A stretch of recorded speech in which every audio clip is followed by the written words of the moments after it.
Meu querido, sua vida, seu tempo está contado diante de Deus. Aleluia. O apóstolo Paulo, pelo Espírito Santo, disse: quer vivamos ou morramos, somos do Senhor. Quem é do Senhor aqui? Aleluia. Vivendo ou morrendo, você é de Deus. Diga amém, meu irmão. Amém. Fica preocupado com sua dieta, se eu posso tomar um café, não vou tomar não, que é pecado. Pimenta, Deus me livre, pimenta é um pecado absurdo.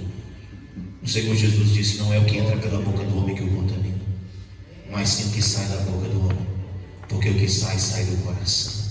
De todas as coisas que se devem guardar, vamos lá? Guarda o teu coração, porque dele procedem as saídas da vida. Quem está entendendo? Como é que nós podemos nos tornar aqui nesta manhã líderes? Olha aqui para mim, líderes efetivos.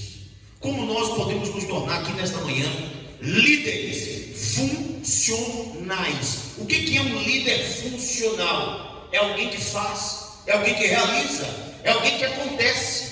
Tem gente na igreja que não acontece. A pessoa está na igreja, ela absorve, né, culto, a pessoa orando, o outro louvando, ela não aprende, irmão. Tem gente que infelizmente 20 anos na igreja, abre o livro de Gênesis, está procurando lá no final. Ô, irmão, tem que aprender. Vamos lá? Tem que aprender. Todos juntos? Tem que aprender. Será que Jesus investiu 3 anos na vida de pessoas? Para quê? Jesus era o quê? Qual era o exercício do ministério de Jesus? Pastor João Batista, irmãos e irmãs, diáconos, líderes, presbíteros, obreiros. Jesus era um professor. Jesus chamou pessoas que não tinham sequer, olha aqui, o mais culto, Mateus.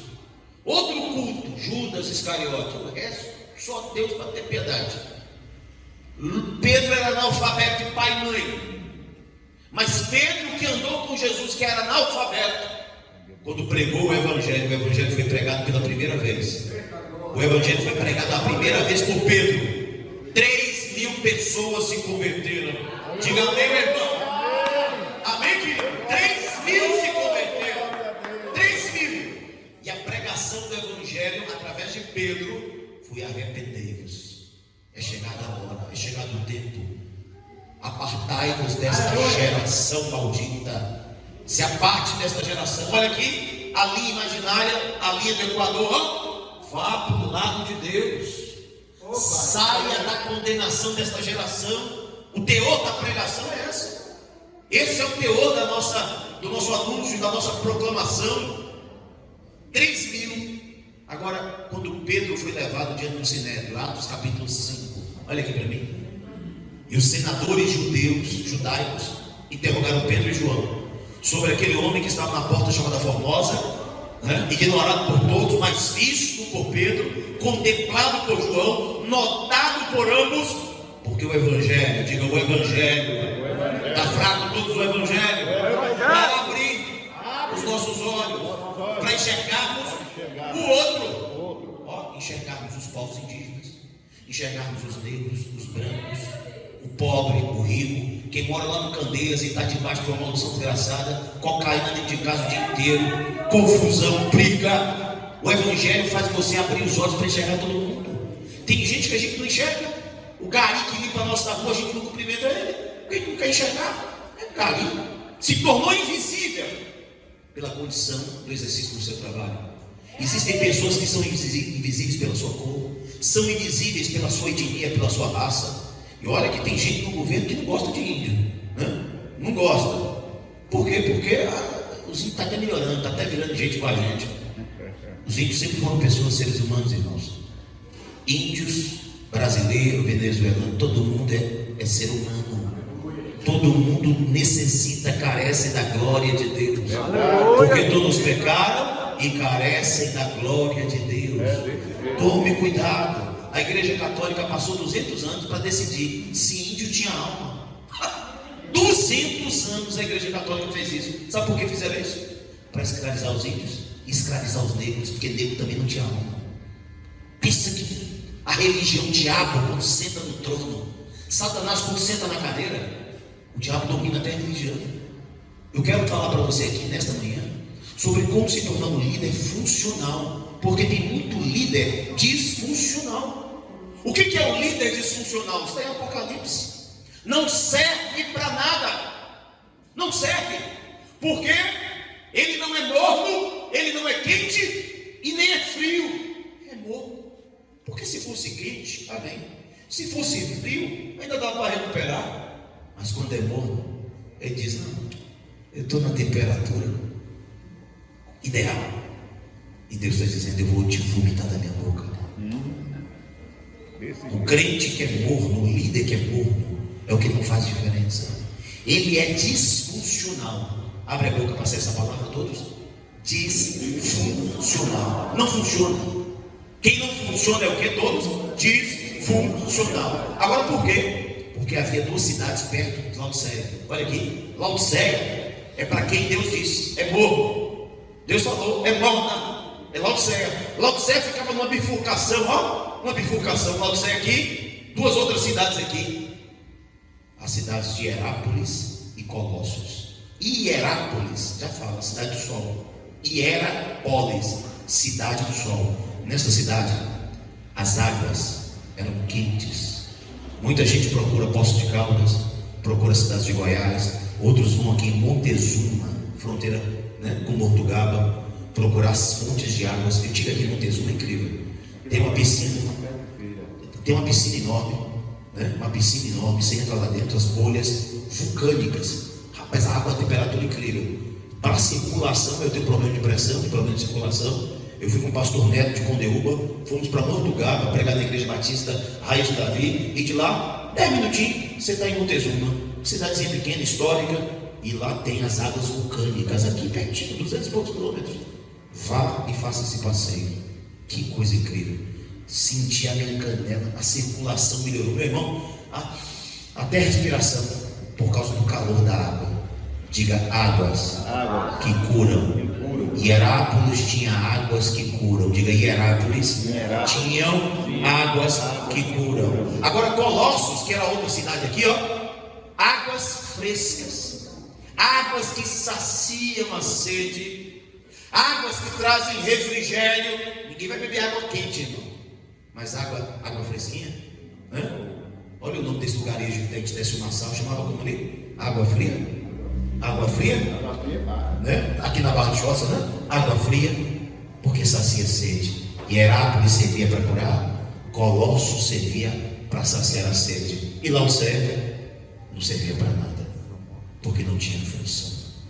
Quem não tem função na igreja não serve para nada, né?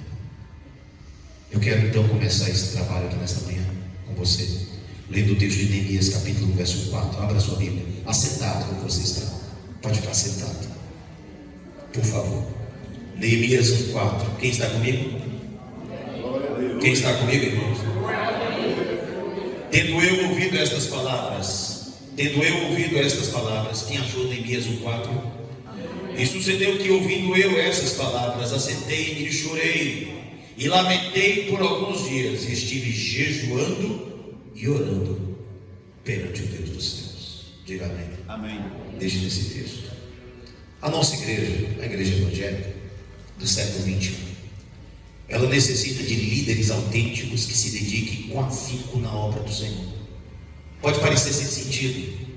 Em pleno século 21, irmãos, nós buscamos inspiração na liderança de um homem que viveu quase 500 anos antes de Cristo, o nosso irmão Neemias. Mas a igreja do Senhor Jesus, que se constitui dos que os aceitaram como Salvador, carece de modelos autênticos de liderança pautados nos princípios da palavra de Deus. Neemias é um dos autênticos e grandes exemplos para os nossos dias. Nós vamos encontrar a maneira como Neemias fala para mim e para você de uma liderança que funciona. Diga: liderança que funciona. Quando nós olhamos o livro de Neemias, vamos aprender sobre a ciência da administração. Vai oferecer subsídios que podem ser aplicados à liderança da congregação, à liderança de um grupo de crescimento, à liderança de uma igreja, à liderança de uma região, né? À liderança de um estado. Liderar é desafio. Liderar sua casa, liderar seu casamento, liderar seus filhos. Olha aqui, meu irmão, tudo na vida tem a ver com liderança. Administrar o dinheiro, o seu salário. Aonde você está investindo o seu dinheiro? Seu salário. Isso tudo reflete sobre a sua liderança. É na palavra de Deus, a Bíblia Sagrada, que os líderes devem buscar inspiração para exercer sua gestão e sua administração à frente de igrejas, congregações e grupos locais. Muitos modelos têm sido formulados.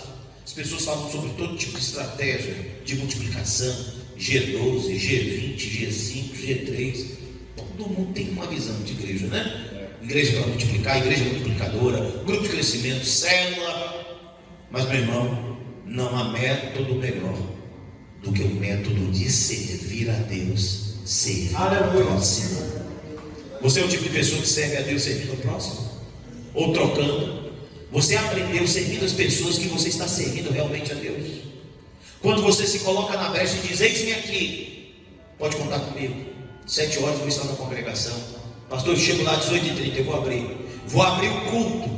Já percebeu quantas pessoas despreparadas com relação a isso? Gente que não sabe abrir um culto, porque não tem um modelo de culto. A pessoa não tem um modelo. Como é que abre um culto, irmão? A pessoa vai abrir o culto, na abertura do culto ele já mata o culto. Por quê? Porque ele vai começar a contar: meu irmão, pensa a prova que eu estou, irmão. Minha mulher, meu irmão, não entende meu menino. Aí começa Paulo falando mal da mulher, os problemas de cá. Quem está ali fala: misericórdia, está pior do que eu. Deixa eu ir para casa. Está pior do que eu. Se eu chegar aqui na igreja e começar a contar meus problemas, meu irmão, conte os seus problemas nos pés de Cristo. Glória a Deus. O momento da igreja é o momento para você levar a palavra de Deus para dar esperança para a pessoa. Se você usar a igreja ou o púlpito para desabafar ou tentar atacar, atingir, meu irmão, não vai prosperar. Como é que é o modelo de culto? Vamos perguntar? Qual é o modelo de culto? Todos juntos? Qual é o modelo de culto? Irmãos, a Bíblia, o Novo Testamento, nos dá um modelo de culto. Aonde? Colossenses capítulo 3, verso 15 e 16. Amém. Colossenses 3, abra sua Bíblia para você aprender. 15 e 16. Quando nós examinamos as propostas de tantas organizações religiosas, verifica-se que não passam de tentativas de apresentar muitas vezes algo novo, inédito, no que diz respeito à administração eclesiástica, mas que muitas vezes está fora de sintonia com a palavra de Deus. É muita gente inventando coisa fora da palavra. Mas se você fizer o feijão com arroz, irmão, se você for um obreiro fiel e fizer seu feijão com arroz, que é o da Bíblia, Deus vai te honrar poderosamente. Amém, meu irmão? Não inventa não, filho. Obedece o que está escrito. Se você ficar no que está escrito, Deus vai lhe abençoar poderosamente. Observamos muitos modelos especiais de liderança que servem de referência para os que desejam conduzir a igreja local conforme a vontade de Deus. Neemias é um dos exemplos de administração e liderança que podem ser valorizados. Colossenses 3, verso 15 e 16. A experiência de liderança de Neemias tem sido desenvolvida há séculos, irmãos. Contém princípios, contém orientações e exemplos de grande valor para nós nos dias atuais. Deus sempre tem alguém para usar. Vamos lá? Deus sempre tem alguém para usar. Mais uma vez, irmãos. Deus sempre tem alguém para usar. Confie nisso. Se alguém não sair de Vitória da Conquista e não for lá, Deus vai levantar alguém lá. Mas se não tem ninguém lá, Deus levantou em Vitória da Conquista para levantar um. Para ir lá para o Pará, plantar a igreja, plantar a igreja, plantar a igreja. Tem um povo que mora na população ribeirinha. Quantos quilômetros? 420 só. Quantas horas de barco? 12 horas de barco. As brincadeiras lá é tudo assim. 12 horas no barco. Se não levantar a perna, meu irmão, dá trombose. Sério. Porque no barco não dá para você esticar a perna direito. Você já viajou? Você pensa. Você tem que tirar água para a latinha. Você passa de fora os problemas, né, de ordem ambiental que tem lá, os desafios ambientais, né? A febre amarela, malária. Você tem que tomar injeção, já toma vacina. Você já chega lá tomando, né, a vacina, né? Pensa, gente que já tem mais de 600 malárias, é brincadeira um negócio desse. Zika vírus, a dengue. Zika vírus. que o grande, né, número de casos, o foco foi lá. Pensa mesmo nisso. As grandes distâncias, dificuldade, são grandes desafios. Aqui em Conquista, olha aqui, administrar uma congregação na roça é um grande desafio, irmãos. Condução, transporte, gasolina, disponibilidade, o tempo das pessoas. Você está pregando 10 pessoas, 9 pessoas no culto, 8 pessoas. Aí eu sou uma pessoa tarimbada, eu não vou pregar para 8. Aí eu não vou pregar para 2 pessoas. Eu não estudei minha vida toda para ensinar para meia dúzia. Não vou fazer isso. Ô, irmãos, Deus te chamou para pregar para 2, 3, para 500, para 1000. Deus te chamou para anunciar o Evangelho para quem está disposto a ouvir a palavra de Deus. Faça o seu melhor. Vamos lá? Faça o melhor. Colossenses 3, 15 e 16. Vou pedir ao nosso pastor para voz forte para ler. Voz audível, pastor. Colossenses 3, 15 e 16. Acompanhe. Que a paz de Cristo seja o juiz entre seu coração, e visto que você fora chamados para viver em paz como membro de um só corpo, e seja agradecido. Habite ricamente em você a palavra de Cristo. Primeira coisa, habite ricamente em você a palavra de Cristo. A primeira coisa no culto, a palavra tem que habitar ricamente no culto. Está tendo palavra? Está lendo a Bíblia? Palavra não é o que eu falo. Muitas coisas que eu falo é coisa minha, mas a palavra está sendo lida. Segundo, e habite ricamente em você a palavra de Cristo, né? Ensine e conheçam-se uns aos outros. Ensine, conheçam-se uns aos outros com toda a sabedoria, e cantem salmos, hinos e cânticos espirituais com gratidão a Deus em seu coração. Com gratidão a Deus em seu coração. olha que coisa. Essa tradução dele é sua linguagem hoje?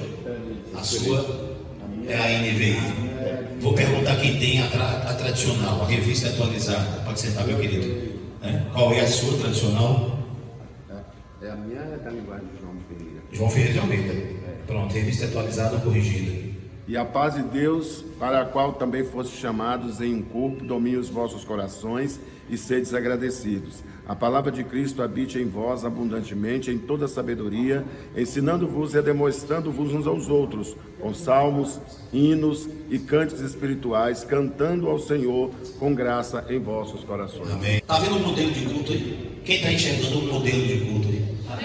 Está vendo o modelo do culto? Como é que é o culto? Tem que ser? Diga, tem que ter palavra. Tem que ter hinos.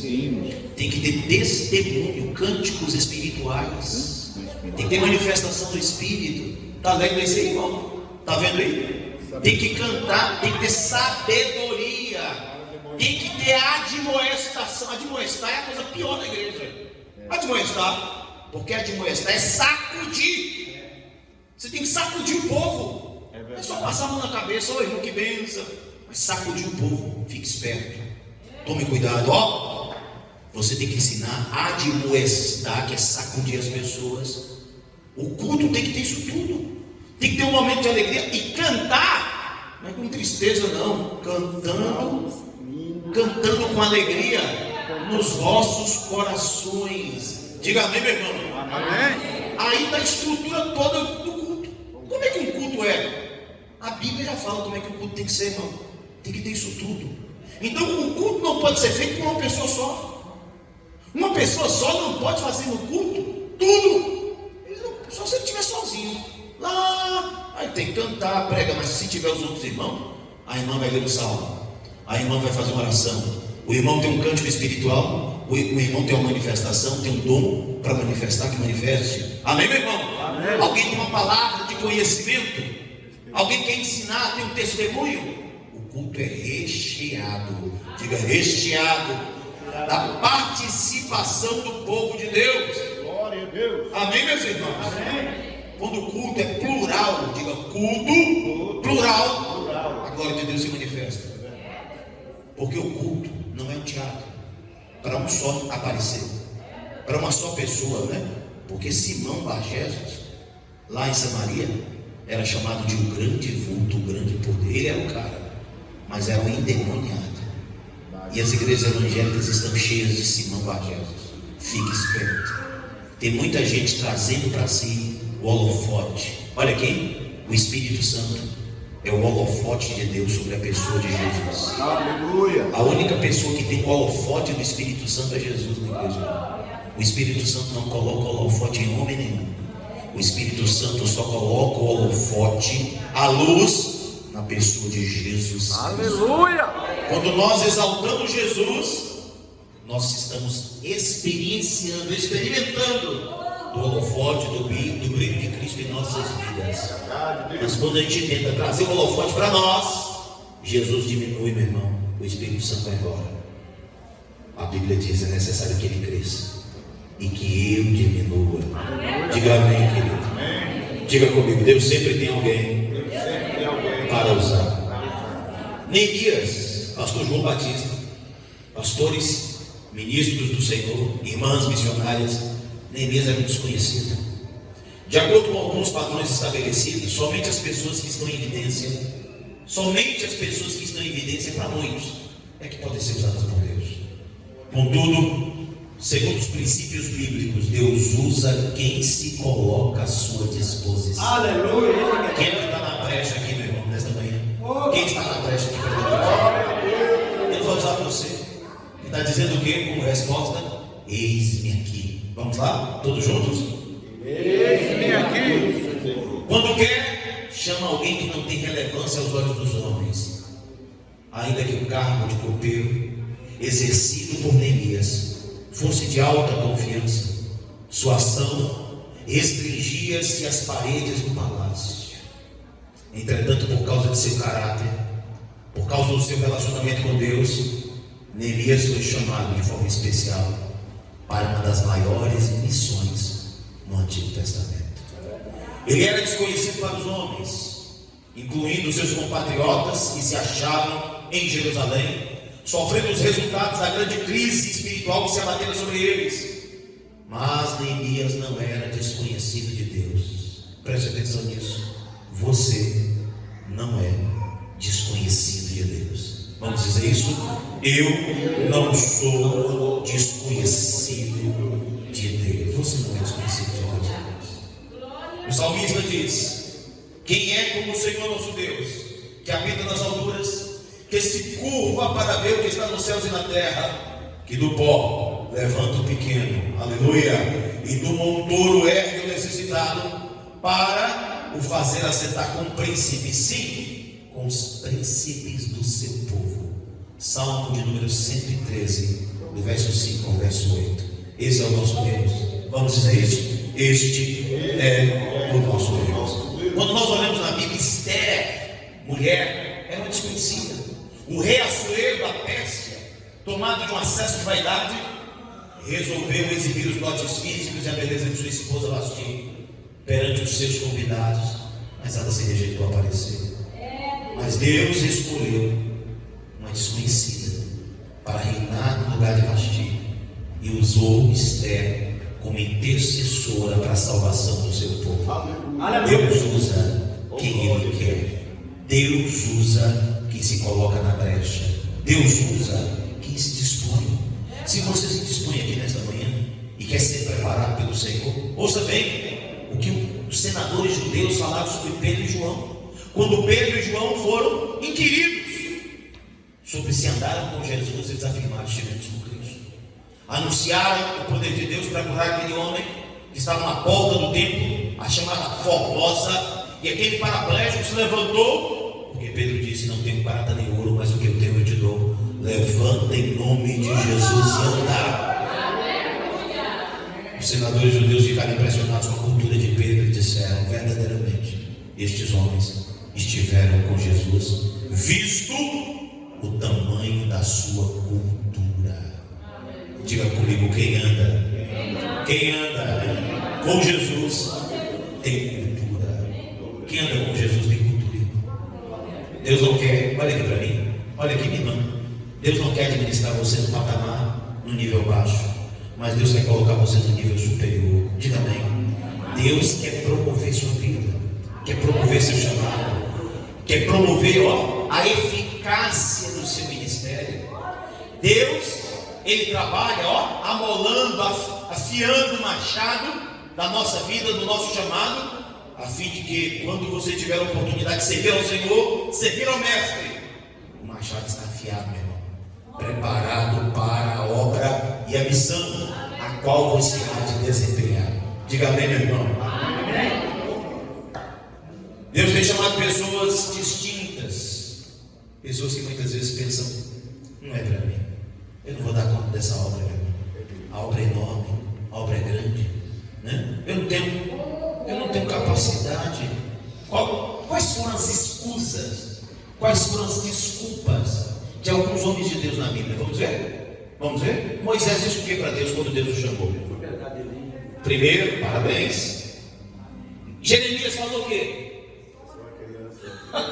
Sou uma criança. Está vendo a Bíblia? Todo mundo tem uma desculpa, irmão. Pastor João, eu não posso não, porque eu sou analfabeto. Eu não sei como é que eu vou abrir o culto se eu não sei ler. Meu irmão, você não sabe ouvir? Todo mundo aqui não ouve, né? Meu irmão, Deus usa até o surdo, irmão. Não vai te usar. Deus usa o cego, não vai te usar. Para de arrumar desculpa. Vença seus desafios. Vamos lá? Vença seus desafios. Pare de dizer não. É chamar a pessoa para pregar, faltando 30 minutos para começar o culto, ela liga: posso ir não? Estou com uma dor de barriga terrível. Posso ir não? Me deu uma dor de cabeça. A dor de cabeça só ataca na hora que tem que dirigir o culto. Tinha sábado para atacar, sexta-feira para atacar, quinta para atacar no domingo, faltando 30 minutos. A pessoa está encarregada de começar a ministrar o louvor, não aparece na igreja. Ô pastor, não estou me sentindo bem. Não. A gente prega doente, irmão. A gente prega com a asa quebrada. A gente prega ferido. O apóstolo Paulo disse o quê? Ele orou a Deus dizendo: Senhor, tira de mim esse espinho na carne. E qual foi a resposta de Deus? Para a oração de Paulo. Qual foi a resposta de Deus para a oração de São Paulo, dos católicos? Qual foi? Minha graça te basta. Fica com esse espinho aí. Segura a onda. Aguenta. Você está achando o quê? Que a vida é sem espinho? A vida é com espinho. Essa é uma palavra de admoestação. Essa é uma palavra dura. A vida é com o quê, irmãos todos? Com espinho. Eu sei que tem muita gente que tem medo de espinho, mas tem que falar, irmão. A vida é com o quê, irmãos? Tem que aguentar, filho. Tem que carregar a cruz. Tem que suportar o peso, né? De uma mulher difícil, de um marido difícil, de filhos difíceis, de um relacionamento difícil, né? Muitas vezes, pessoas que chegam assim de fato de querer separar e entendem que separação não é a resposta de Deus. Tem que levar a carga um do outro. Tem que converter o coração de um para o outro. Deus vai converter o coração dos seus filhos para o seu coração, e vai converter o seu coração para o coração dos seus filhos, o coração do seu esposo para a esposa, da esposa para o esposo. Deus vai converter o coração da família. Diga amém. Amém. Mas isso é um processo, meu irmão. Você não está pronto. Deus está trabalhando em você. Olha o que Deus fez na vida de Esther. Ela se colocou na brecha, no meio de tantas mulheres bonitas, beldades, jovens, moças, elevado nível de instrução. Ali estava Esther, a serva de Deus. Deus entrou em ação e fez com que uma jovem simples, órfã, criada por um primo, fosse escolhida pelo rei. Por quê? Porque a escolha vem de Deus. Deus escolheu você. Diga: Deus. Faça assim: Deus me escolheu. Pensa aí, João, quantas pessoas Deus poderia ter escolhido para estar à frente do ministério da Donai, mas Deus te escolheu. Deus te escolheu, irmão, para estar aqui nesse ministério. Deus te escolheu para estar naquela congregação. Deus te escolheu para estar naquela missão. Deus escolheu você. Olha aqui, não defina as pessoas pelo lugar que elas estão. Já percebeu que nós somos inclinados a fazer isso? Nós aqui, olhe para mim. A gente conversa com as pessoas em Conquista e pergunta: qual é o bairro que você mora? Se a pessoa falar Jardim Valéria, já fica com o pé atrás. Pedrinhas, já os dois pés atrás. Meu Deus. Você define o outro pelo lugar que ele mora. Se a pessoa fala assim, mora no Candeias, você fala, deixa eu encostar aqui. Mora no Candeias, deixa eu encostar. Agora, como é que Deus trabalha na Bíblia? Olha como é que Deus trabalha. Deus manda Samuel na casa de Jessé. Jessé é um homem pobre. E Deus diz, você vai escolher um dos filhos dele para reinar. Faz uma festa, a casa de Jessé tem uma festa, um banquete. Entre o primeiro filho até Samuel, equivoca-se. Um homem de Deus, o mais alto dignatário, líder do país era Samuel. Samuel, quando viu Eliabe, o primeiro filho de Jessé, que entrou e disse, é a esse que o Senhor tem escolhido pela aparência. E Deus disse, não, eu não vejo como o homem vê. O homem vê o exterior, eu vejo o coração. Posto que o tenho rejeitado, veio Abinadab, Deus o rejeitou. Samar, caçador, um experimentado na arte de caçar. Abinadab, guerreiro, Deus o escolheu. O quarto, quinto, sexto, sétimo filho, Samuel disse, não tem mais filhos. E aí Jessé baixa a cabeça e diz, tem mais um. Onde é que ele está? Está no pasto. Aonde é que está o escolhido? O escolhido está onde? Vamos embora? Está no pasto. Você não pode definir as pessoas pelo lugar que elas estão. Porque muitas vezes é no pasto que Deus levanta um rei, levanta um líder, levanta uma pastora, levanta um pastor, levanta um ministro da sua palavra. Muitas vezes é no vale, na prova. A pessoa está ali, e você define a pessoa. Como é que Deus vai usar fulano? O casamento dele, escombro. Os filhos dele no mundo, Deus vai usar. O sujeito está no pasto, mas carrega na sua roupa o cheiro de ovelha. E Deus vai usá-lo, porque Deus escolhe a quem quer. Diga amém, meu irmão. Davi era um simples pastor de ovelhas. Diga amém. Amém. Mas o Senhor foi quem o escolheu. Deus o escolheu. E quando nós olhamos nas Escrituras, várias vezes Deus procura colocar o rei Davi, agora rei, para se lembrar do seu chamado.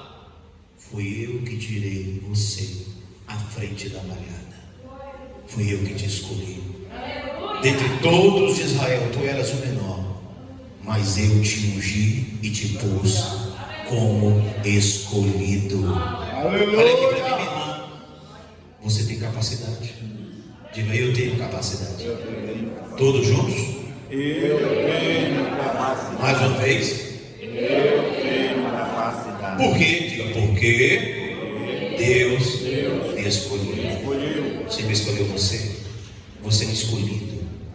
Você é um escolhido. Por isso que você não pode bater em retirada. Olha o que o pastor João Batista falou na sua palavra.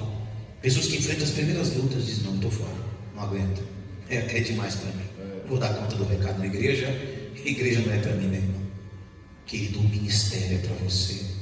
Você não pode desistir. Diga, não posso desistir. Vamos lá? Não posso. Você não pode desistir do seu casamento. Não pode desistir de sua vida. Preste atenção. A gente ouve notícias de muita gente dando cabo da vida. Gente com problema, gente com depressão, gente com angústia, gente tomando remédio controlado. Tem hora que precisa, porque tem um problema neurológico, precisa para equilibrar a emoção. Não tem problema nenhum. Mas tem gente que está tomando remédio para emagrecer. Remédio, a pessoa que emagrecer vai tomar remédio.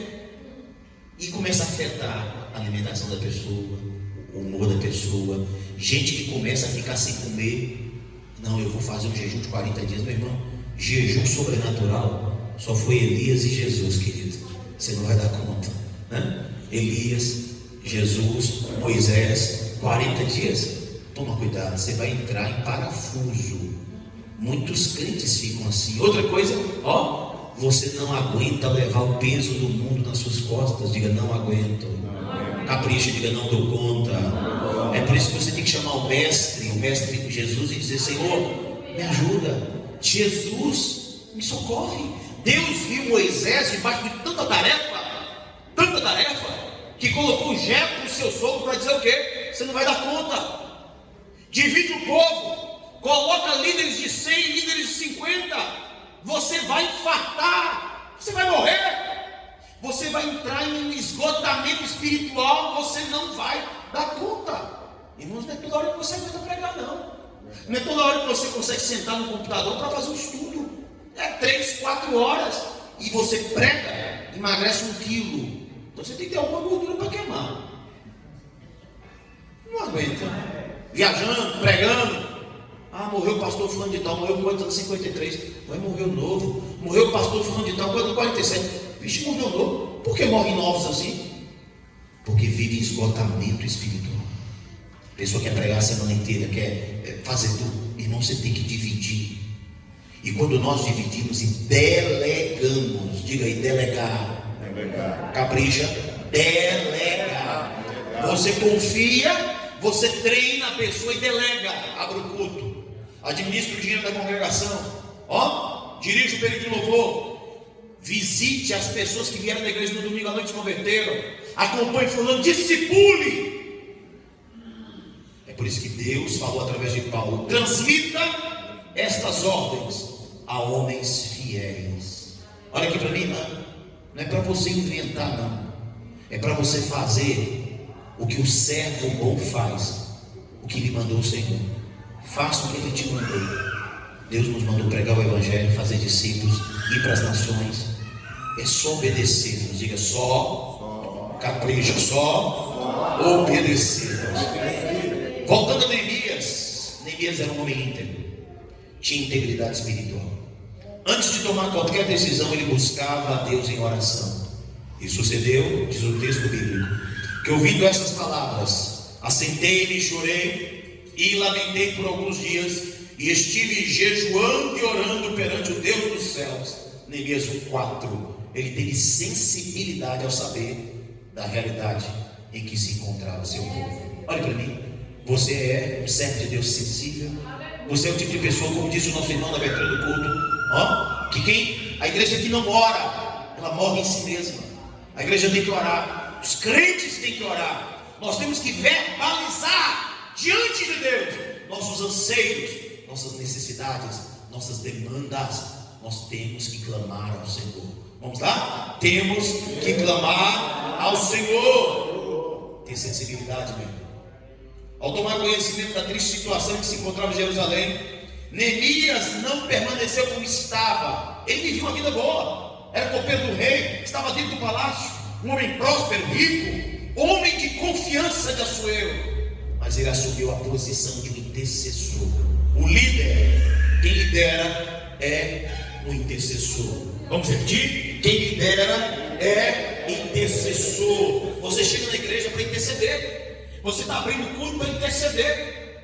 Interceder. E olha que as orações de Neemias são chamadas de orações flecha. Neemias não ora 10 minutos, 20. Ele ora 1 minuto, 30 segundos. E quando o rei olhou para Neemias e disse: que semblante é esse que você está triste? O coração dele gelou, porque ninguém podia ficar triste na frente do rei. Porque para os persas, o rei persa é uma divindade. Ninguém podia ficar triste diante do rei. E o coração dele acelerou e disse que ele pediu a Deus: Senhor, toca no coração do rei. Oração flecha. Qual é a oração? Toca no coração do rei. Oração flecha. E Deus respondeu aquela oração. Você pode orar 10 segundos. Você pode orar muitas vezes o dia inteiro, como Ana, que não tinha nem força mais para orar, apenas balbuciava. Uma oração de um dia inteiro, uma vigília, uma oração de 10, 20, 30 segundos. Quando é feito de todo o coração, Deus vai te responder. Diga comigo: assentei-me, todos assentei-me, chorei e lamentei. Neemias não tinha a cultura machista do mundo ocidental, que alardeia que homem não chora. Homem chora, e chora aos pés do Senhor. Diga amém. Ele interrompeu o que estava fazendo e aguardou o momento adequado, e assentou-se tomado de intensa emoção. Chorou, lamentou a situação do seu povo. Não será isso que está faltando em nossos dias? Testemunho do nosso irmão. Ouviu o que durante a madrugada? Choro, gemidos. Ouviu o que, irmãos? Choro, gemido. Você tem que estar no culto, olha aqui para mim, prestando atenção no que o outro fala. Por que eu lembrei disso? Porque eu prestei atenção, irmãos. Podia estar ali dormindo. Eu Cheguei em casa, acho que era 11h30 da noite, que eu estava dando aula na casa de oração do seminário, na casa de oração. Ontem, 11h30, fui dormir acho que 3 e pouca da manhã, fazendo esse estudo. Fui dormir 3 e pouca da manhã, cada chuva muito forte, deu de madrugada. Quando você quer estar ligado, você liga, irmão. Mas quando você desliga, até no culto você não presta atenção. Você vem para dormir na igreja, você vem para olhar a roupa dos outros, você vem para ver quem é que está com o cabelo curto, quem está com o vestido mais curto para cima do joelho. Você vem para ver essas coisas. Mas você está desligado, você não presta atenção em nada. O irmão está falando, você não está prestando atenção. O outro está orando, você está desligado, não sabe o nome da pessoa. É um crente disfuncional. Ele é membro da igreja, passa 20 anos, até hoje, não sabe onde é que fica o livro de Gênesis na Bíblia. Como é que você vai ser líder? Como é que você vai ser obreiro na casa do Senhor? Como é que Deus vai poder usar uma pessoa desatenta? Olha aqui, uma pessoa que não sabe o nome dos outros. Vou fazer uma pergunta simples aqui para você. Uma pergunta simples. Simples. Vou pedir esse irmão aqui. Você fica em pé. Olha para trás, meu irmão. Qual o nome desse irmão? Só você sabe? Tá vendo? Você tem. Qual o nome do irmão dele? Rock. Pronto. Vou perguntar outro. Vou perguntar, talvez seja mais conhecido que Rock. Vou pedir ao nosso irmão para ficar em pé. Você, meu irmão. Olha para trás. Qual o nome desse irmão? Olha, tem uma turma que não sabe o nome.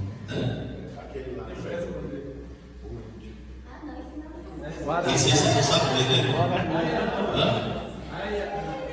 Como é que é o nome dele? Ayanã? Parabéns, você falou até quase o nome. Ayanã?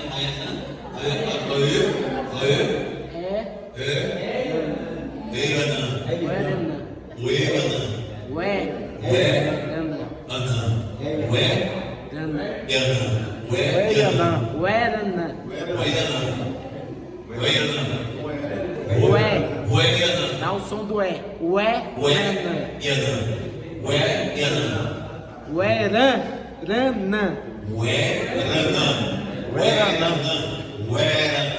Todo mundo?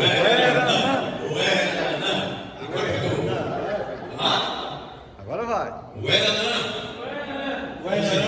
Se a gente não sabe o nome do povo que está com a gente, você vai se importar com quem chegou na igreja no domingo à noite sem saber o nome? As pessoas não perguntam, as pessoas não querem se importar. Nós vivemos a geração do povo que não está nem aí. As igrejas estão cheias de gente desconhecidas. Geralmente os pastores estão um pouco se lixando para saber o nome de membro, porque ele não quer se envolver com o problema dos outros. Ele quer a igreja cheia, mas não quer problema. Por quê? A igreja é um hospital. Quem disse isso? Jesus. E hospital você tem que fazer o que, diga aí, para entrar? Ficha. Você faz a ficha, nome, mora onde, qual é o teu problema, levanta tudo, é perna quebrada, foi um acidente de carro, traumatismo craniano, infarto do miocárdio. Igreja, você tem que saber de tudo da pessoa. Nós temos que levantar a vida da pessoa. A gente tem que se comprometer, diga, se comprometer. Todos se comprometer, se envolver, se importar. Você é líder da igreja. Você tem que fazer a mesma coisa. Você tem que saber como é que a pessoa está. Subiu a pessoa da igreja, é João Batista que tem que ir atrás, não. É você que tem que pegar e ligar para a pessoa. Fulano, estou sentindo sua falta da igreja. E falar o nome da pessoa. Porque a pior coisa no mundo da igreja é chamar o outro de irmãozinho. Não tem nome, não. O irmãozinho. Qual o nome do irmãozinho? Maria. Qual o nome do irmãozinho? Alice. Qual o nome do irmãozinho? José Pereira. Qual o nome? Você tem nome. Diga, tem um nome. Amém, meus irmãos? Nós temos o quê, irmãos todos? Nós temos nome. Nós temos nome. Deus te chama pelo teu nome. Vamos lá. Neemias também tinha integridade moral. Diga, integridade moral. Dizem que 3 coisas podem derrubar os líderes: dinheiro, sexo e poder. Ao observarmos a história, as experiências de Neemias como líder, não vemos qualquer referência que desabone sua conduta. Primeiro, na área do dinheiro. Penso tanto de dinheiro que Neemias recebeu do rei. Dinheiro. Uma coisa é uma igreja pequena, a igreja aqui é uma igreja grande. Mas uma coisa é a igreja pequena que todo mundo está juntando para pagar aluguel. Outra coisa é uma igreja que arrecada 200 mil reais de dízimo por mês. A igreja não faz projeto nenhum, não tem projeto social nenhum. Eu que não vou ajudar. Nada, Deus está indo na espírita. Para quem a gente vai ajudar os outros? Ajudar pobre, eu estou fora. A igreja aqui, Deus, todo mundo é próspero, não tem pobre na igreja. Toda igreja tem pobre. Toda igreja tem necessidade. É porque nós fechamos os nossos olhos para não enxergar a necessidade do outro. Olha aqui para mim, meu irmão, minha irmã. A igreja tem enfermos, a igreja tem doentes. Neemias mostrou integridade com tudo que recebeu. Recursos financeiros, patrimoniais, na reconstrução dos muros de Jerusalém. Não usou indevidamente nada das contribuições. Não foi desonesto. Não desviou recursos destinados à obra do Senhor para proveito pessoal. Quando percebeu os desmandos cometidos por administradores da obra, Neemias protestou e disse: não é bom que fazeis. Porventura, não devíeis andar no temor do nosso Deus, por causa do opróbrio dos gentios, os nossos inimigos? Também eu, meus irmãos e meus moços, ajuro, lhes temos dado dinheiro e trigo.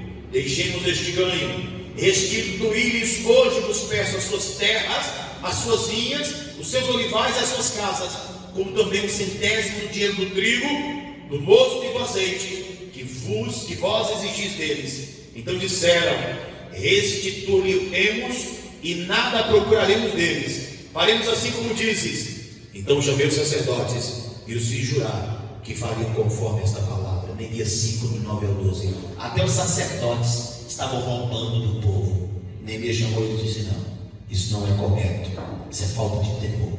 Vocês devem fazer o que eu estou fazendo, juntamente com meus irmãos e meus moços. Estamos abrindo mão de levarmos vantagem de qualquer coisa, nos dedicando para terminarmos a obra do Senhor nesta cidade. Diga dedicação, irmãos. Dedicação. Todos juntos. Dedicação. O caráter de Neemias como líder exemplar. Neemias não deixou que nenhuma tentação material, como a de fazer investimentos, lhe poderiam render boas rendas e dividendos. Porque muita gente se esfria na obra de Deus. Porque é tanto mau exemplo que a pessoa diz: eu vou recuar, eu não vou fazer isso. Segundo, na área do sexo, na área sexual. À medida que lemos o livro de Neemias, não o vemos envolvido em relacionamentos ilícitos. Era comum os líderes no Antigo Testamento, olha aqui, meu irmão, líderes no Antigo Testamento, buscarem muitas mulheres para si, pois a cultura da época permitia que o líder possuísse várias esposas e também concubinas que atendiam às suas necessidades sexuais a qualquer hora. Davi era um homem de Deus, teve esposas e concubinas, mas teve a sua vida marcada e manchada por isso. Salomão perdeu-se a formar um dos maiores haréns jamais visto na história de Israel e na história do mundo. Quando você compara Salomão com o rei persa, nem o rei persa tinha 700 concubinas e 300 esposas. Foi um absurdo. Um homem tão sábio que perdeu a sua sabedoria ao construir 2 templos para 2 divindades opostas e antagônicas a Deus, por causa do pecado da sensualidade. Quando nós olhamos Neemias, irmãos, percebemos que ele soube portar-se como um verdadeiro líder. Não se deixou levar pelos instintos carnais, buscando aproveitar-se dos prazeres do sexo, ou quem sabe da sua posição de liderança, sua posição de influência. Diga amém, meu irmão. Amém. Quando nós olhamos tantos casos atuais, casos no passado, em que líderes cristãos se envolveram em escândalos sexuais, corrompendo a obra de Deus, tantos escândalos absurdos, de coisas terríveis. Quando você pensa: meu Deus, o fulano de tal se envolveu com uma criança, pedófilo, homossexual, lésbica, coisas assim hediondas. Só a graça de Deus para fortalecer o nosso coração e nos afastar de tudo aquilo que é o repúdio deste mundo, que Deus repudia. Diga amém, meu irmão. Amém. Na área do poder humano, uma vez alguém declarou: quer saber quem é o homem? Dá-lhe poder. Quer saber quem é uma pessoa? Olhe para mim. Dá-lhe poder. A pessoa muitas vezes muda a tratativa com Deus, Muda a tratativa com o seu próximo. Muda a tratativa, muda a sua vida. A experiência geral parece confirmar essa ideia. Há pessoas que, quando são simples, congregados ou membros, comportam-se de forma ética, respeitosa, séria, são fiéis. Entretanto, ao assumir um cargo de liderança na igreja local, essas pessoas mudam completamente. Muitos se esquecem dos princípios bíblicos e se corrompem. Determinado líder de uma igreja passou a usar o dinheiro dos dízimos, ofertas, proveito próprio. Outro se envolveu com tantas pessoas, com tantos casos, tantas outras coisas. Pessoas que eram tão simples se tornaram pessoas tão arrogantes. Por quê? Olha aqui, assumiu um título. Já percebeu que a guerra no bastidor evangélico é a guerra de título? Ninguém quer ser pastor. As pessoas querem ser bispos, apóstolos. Ninguém nem quer ser mais apóstolo. Quer ser patriarca. O patriarca da igreja. Patriarca, irmão. Patriarca. Tem gente sendo coroado rei na igreja. O pastor, já viu isso na internet? Gente que está no movimento apostólico, sujeito é coroado rei na igreja, entra de cavalo na igreja. Joga no YouTube, você vai ver uma igreja batista que tem um cara que fez isso. Uma igreja batista, deixou de ser batista há muito tempo, mas a igreja não tem um nome na porta, a igreja é batista. O cara entra de cavalo e é coroado rei dentro da igreja. Diga espírito de rebelião, faccioso, espírito de loucura, irmãos.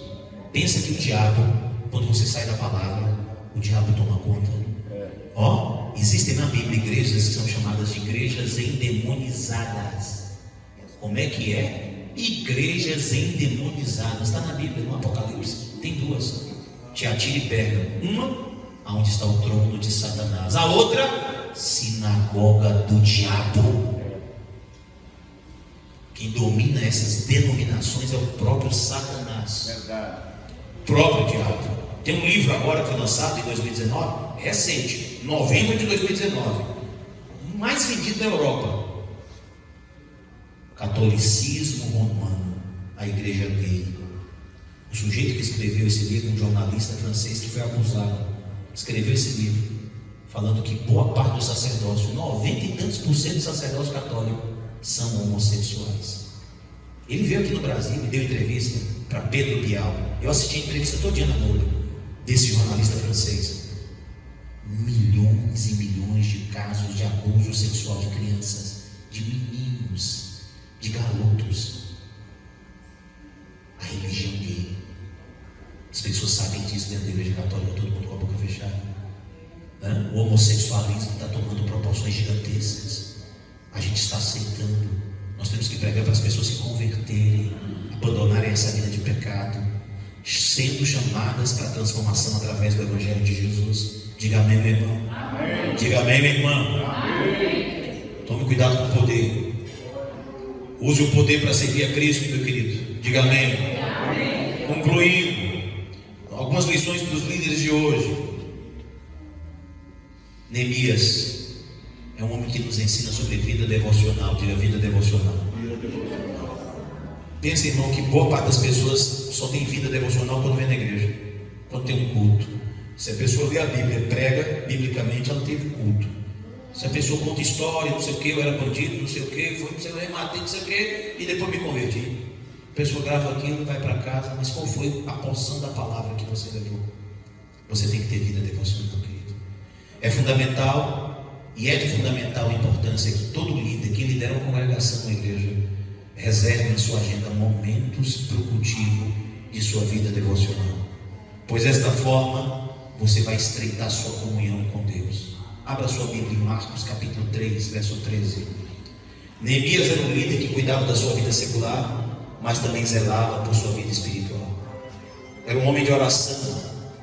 Sucedeu que, ouvindo essas palavras, aceitei-me, chorei, lamentei por alguns dias e estive jejuando e orando perante o Deus dos céus. Era um homem de vida devocional intensa, porque jejuava e orava, irmãos. Tem gente que diz: para que eu vou jejuar?